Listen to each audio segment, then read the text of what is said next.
Hello everyone, welcome back once again to the day 14 of our CCNA course. We have covered a long journey. Anyways, let's start. In the previous session, we took one router for the simplicity, right? Like this one. And from there, we connected two switches, switch 1, switch 2. And from there, we are connected to the computers like this one. And if we talk about the configuration part, we configured one IP address on the IP address interface of the router here and another IP address on the router here, right? We configured the two interfaces of the router like this one. We configured two networks, right? One network here, net 1, and another network here, that is network 2, like that one. So here IP addresses in network 1 were belonging to the one single network and network 2 belonging to the another network, right? So that's what we do. And if we talk about the configuration of the router, then we just configure these interfaces, except this one we have not configured anything else on the router, just two interfaces, given the IP addresses to the interfaces and put them no shutdown, just we made it up, that's it. This time we are going to configure a router scenario like this one. I will take two routers, R1 and R2. They will be directly connected, right? And after that one, I will take a switch 1 and another switch, that is switch 2. There we will be connected some of the host, that is our computers. Okay. So now first think that how many networks we need to configure this scenario, right? There's a first question. So in this scenario, we need three networks. Where three networks? The first network here, that will be network 1. Another network here, network 2. And obviously that we configured in the previous session as well. What about the third network? Where we need third network? Yes, you guess is right. Uh, Third network we will need here, right? So here we need only just two IP addresses, one to be configured here, one to be configured here. So this network, we take it as a very small normally, and we take the subnet mask value of the /30. So in the /30 value, we get just 4 IP. Out of those 4 IP, 2 IP will be usable, and we will use those two IPs, one here and another here. So let's quickly jump to our packet tracer and just try to define the network. So here I'm going to use the network 192.168.1.0 network, and there I'm going to use 192.168.2.0 network. So this two values changing here. So that defines that we are in another network. Here in the center, I'm going to use network 10.1.1.0/30 network. Okay, so that's it. So let's jump to the packet tracer and given the IP addresses. Okay, let's go. Now we have this scenario. So let me just quickly add a router, one more router, right? Two routers this time. We have two switches here, there.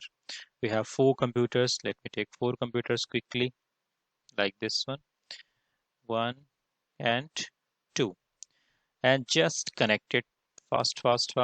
How they are connected, like this, here to there, and from again bottom to top, and just quickly connect them, and from switch to router, and finally our routers are connected. So as usual, switch to computers, our ports are coming up, as by default they are in the administrator up state, and now we will make the router configuration and make them up one by one. So before that one, I will just use these symbols here. I will not use symbol, we don't waste the time. So here we are going to use the network 192.168.1.0, Okay, and I will give the IP address to, or let me change the computer name as well for your convenience. This will be the PC4, this will be our PC3 quickly, PC3, this will be our PC1, no, PC2, and this is going to be our PC1. Okay, and that's it. Okay, let me change the router as well. So this will be our router 2, and this is going to be our router 1. Fine. So let me put it here so that you see the name of the router like this one. That's fine. So this is our 1.0 network, and this is our 192.168.2.0 network. And here at the top, we have used network 10.1.1.0 and /32. So these are all our /24 network. Okay. So this time I will reassign the IP.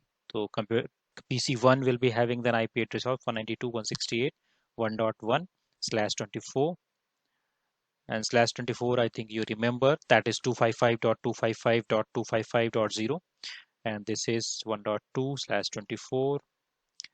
This will be 192.168.1.3/24, and this is going to be 192.168.1.4/24. Okay, so this is it. And what about the this router interface? So I'm going to use here 192.168.1.100. Okay, because this is in the one network. How this label is not visible? Let me check it. How can I make it visible? Yeah, now it's okay. And here I will use the IP address 192.168.2.100, and that will also be our default gateway in case of the routers, right? And this is 10.1.1.1, and this is 10.1.1.2, and they will all be in /30 subnet. Okay, and let me delete it, this one, and add that again. 10.1.1.1/30. Why I have taken /30? Just to show you the subnet mask, that how the subnet masks are changing, right? So okay, let's jump to the configuration part. So first I will take router 1. Okay, or first give the IP addresses to the computer. IP configuration. This is 192.168.1.1. Subnet mask filled automatically. The default is 192.168.1.100. Let me copy it and close it. And this is having an IP address of 192.168.1.2. Subnet mask will be the same. This I have copied already. So let's jump to another computer. This is our 192.168.2.2.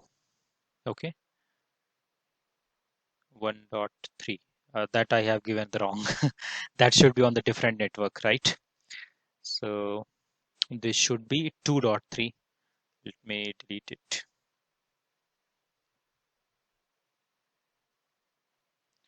And this as well, because this is a different, right? So 192.168.2.3/24, and this will be 192.168.2.4/24. Okay, that is okay. So let's give it 2.3, and the subnet mask will be the same, but the network will be 2.100.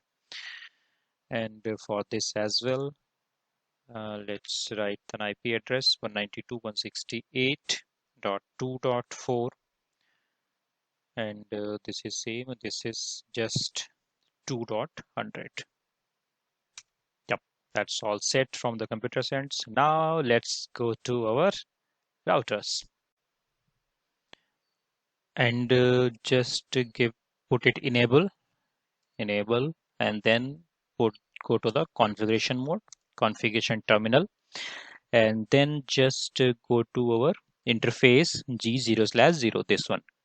Okay, so interface G0/0, IP address 192.168.1.100, and the subnet mask will be 255.255.255.0, and just put it on the no shutdown. And this has come up. The same thing we are going to do for the second G0/1, this interface. Here the most change is the subnet mask. So for /30, our subnet mask is 252. Okay, so we can directly go to interface G0/1 from here, or there is another way. We can exit it from this interface mode, go to the configuration mode, and then put the interface G0/1. Okay, and then we give the IP address 10.1.1.1. Subnet mask will be changed this time, 255.255.252. Right, so here at the last we see that there's 252. So whenever we are having /30, the subnet mask is ./252. Okay, like this one, and we can put it no shut mode. That's how it is. Okay, and that's it, I think, on the router 1. Let's go to router 2. So this is it here. Okay, and put it no here, enable config terminal. The first we configure this our G0/0, that is towards the switch interface G0/0, and the IP address will be 192.168.2.100, and the subnet mask 255.255.0, and no shut. The same thing we are going to do for the G0/1, that is towards router 1 interface G0/1, and IP address 10.1.1.2, and the subnet mask will be 255.255.255.252, because that is a /30 network, and again no shut. And here it comes, they are in the green now. So what you say, will we able to ping our computers from 1 to 3 or not? Let's check it. From the PC1 to PC3. This is our PC1, right? And the PC3 IP address is this one, 192.168.2.3. Ping 192.168.2.3.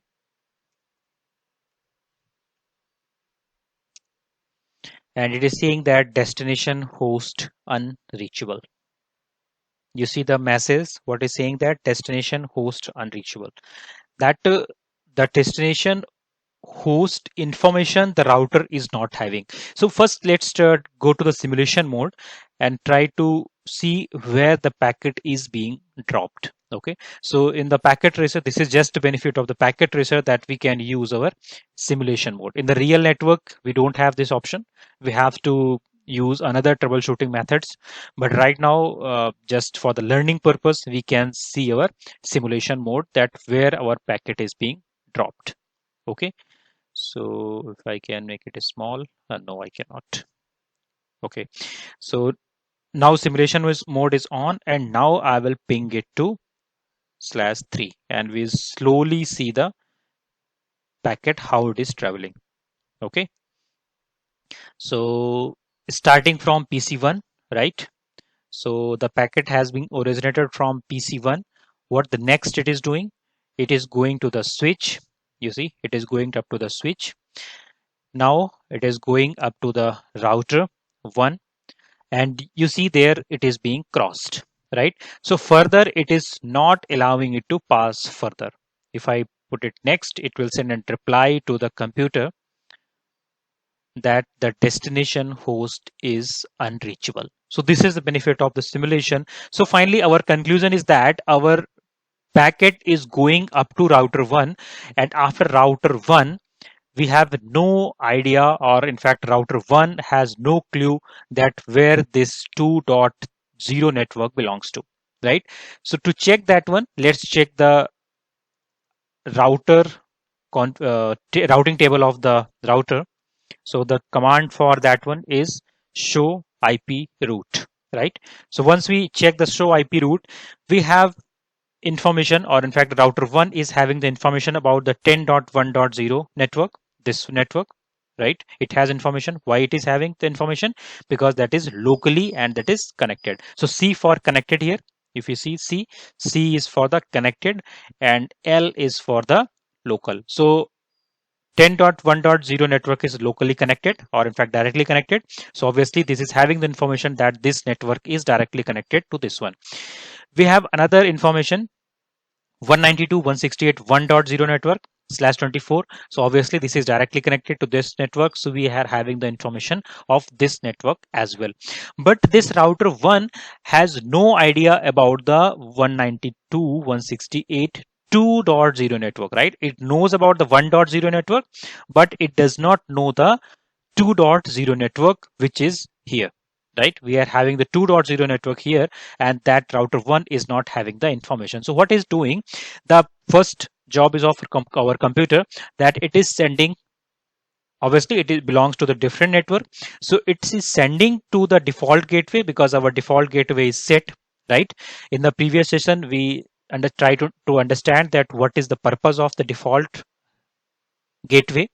So our default gateway is 1.100. So it is going up to our default gateway, but our default gateway router is not having the information that where our 2.0 network is connected.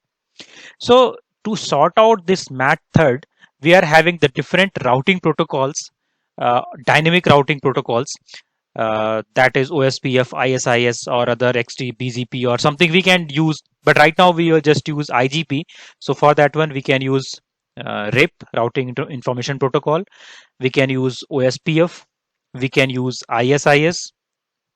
So these protocols we can use to give the other network information to the routers. So they will just transfer the route information from router 1 to router 2.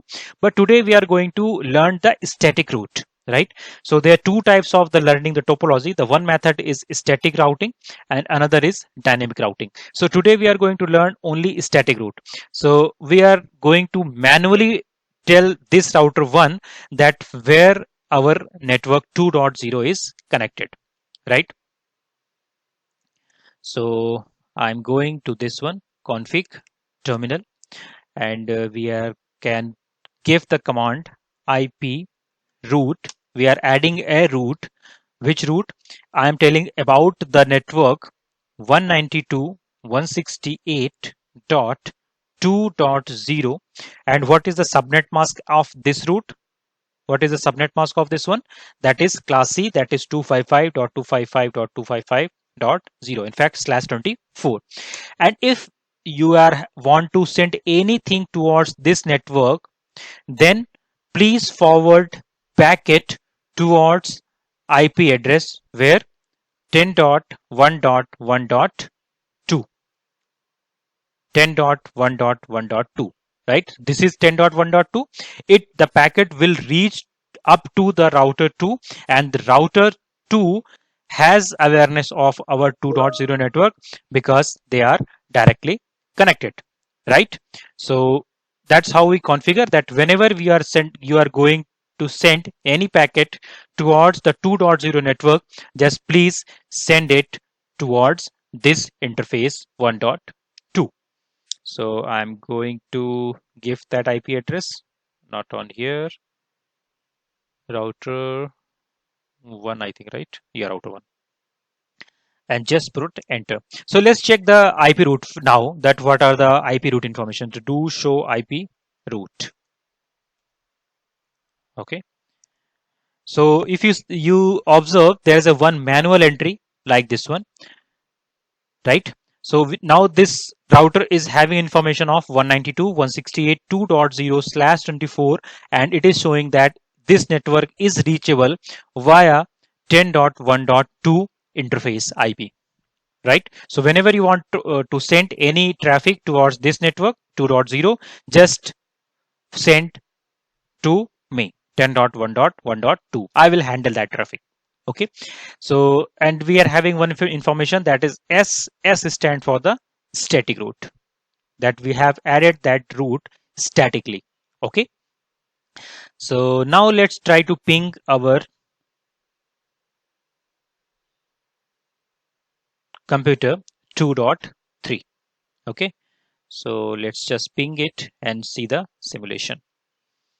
Oh, it is already on the simulation mode. So let me, I have to jump, otherwise our routing, whatever things we have configured, they will not work because it become made switch very slowly. So timed out, or put it control C. Okay. And once switch to the simulation mode and ping once again, ping 2.3.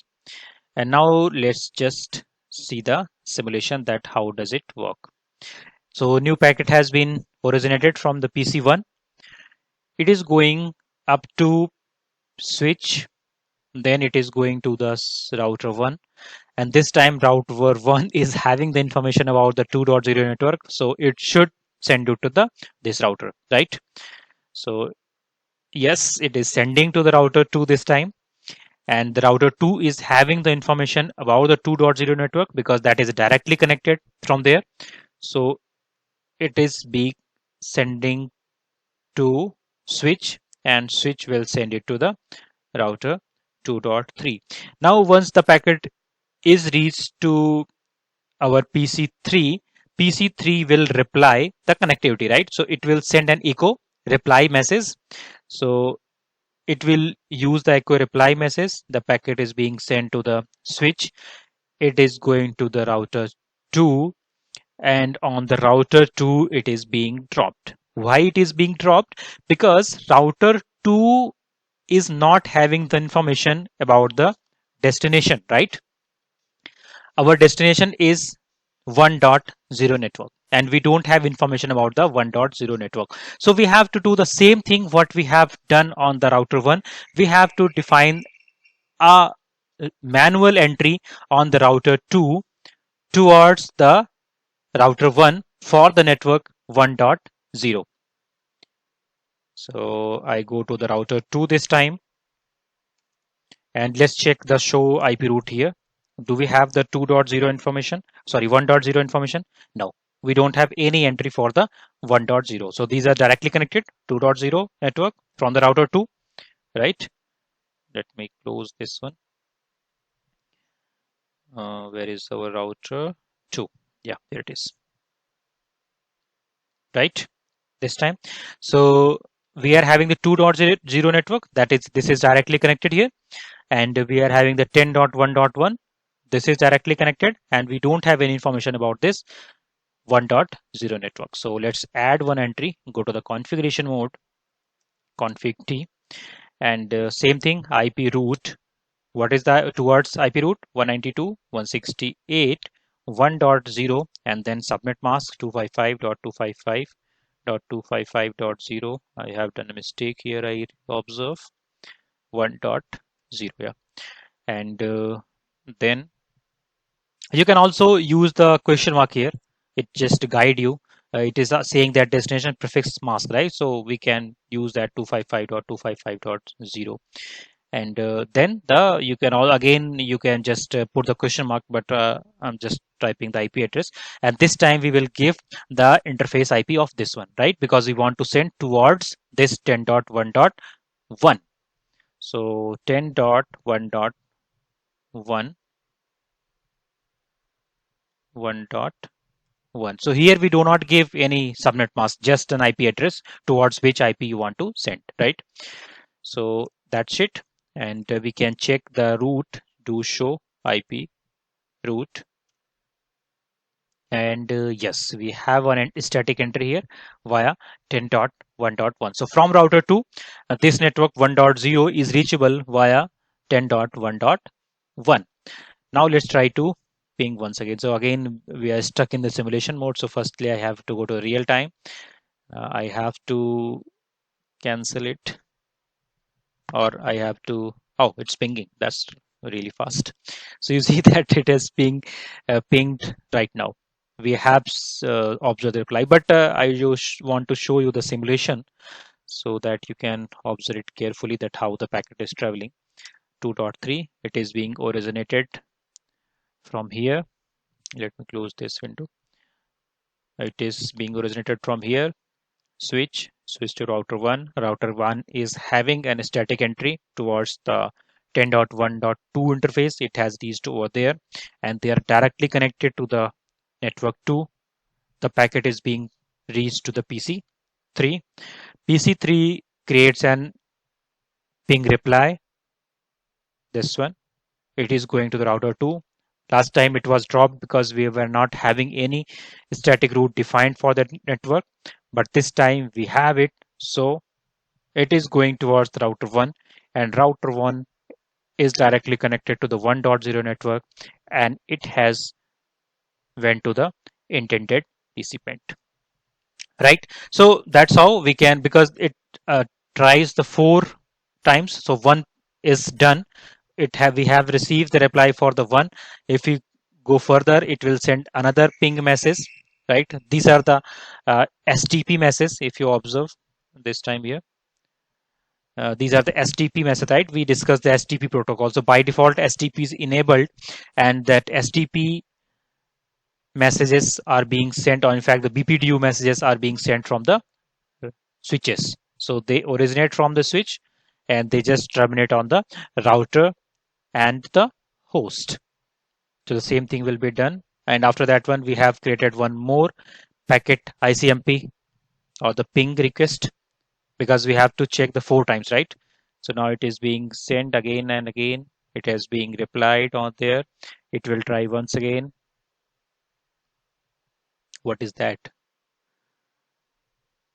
Is something else. STP message again. So this is, you can just try with this simulation mode. This is very helpful for the beginners who are new to networking, because they have to understand that how the packet travels between the routers. So that's it from the static root configuration.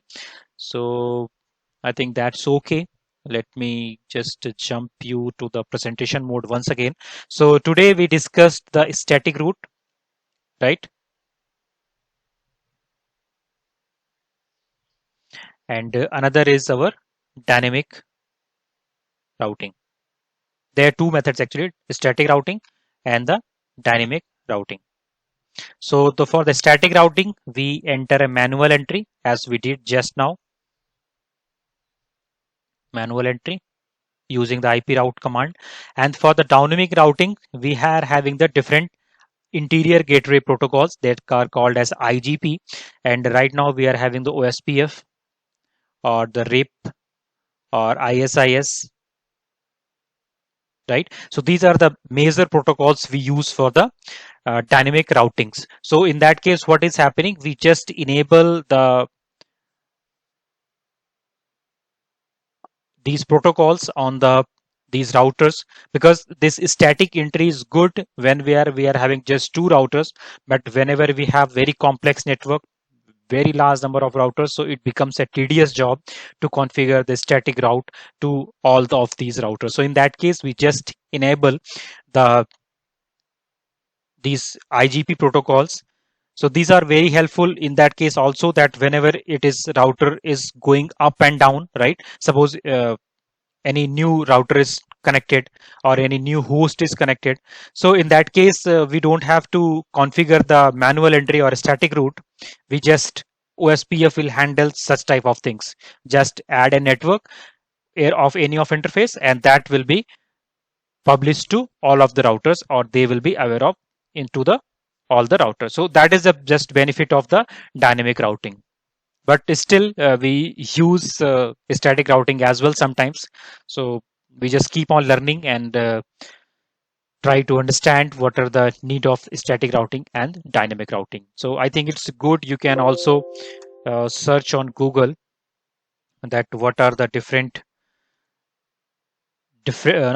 between the static routing and the static and the dynamic routing. So just search on the Google static and dynamic routing. Okay, so it will tell you the difference. So you can choose any of the website here, and then you just try to understand. Because if you read something, you get some theory, you get knowledge, right? So that's okay for today, and in the next session I will just demonstrate you more about the this simulation part, because I'm very curious to tell you that how exactly the packet travels from layer 3 to layer 1, right? And how the address resolution protocols works. So that is a very interesting part, so don't miss the next session. Okay, I will not take that live, I will try to record that one. Okay, so okay guys, so see you in the next session. Till that, bye bye, see you soon.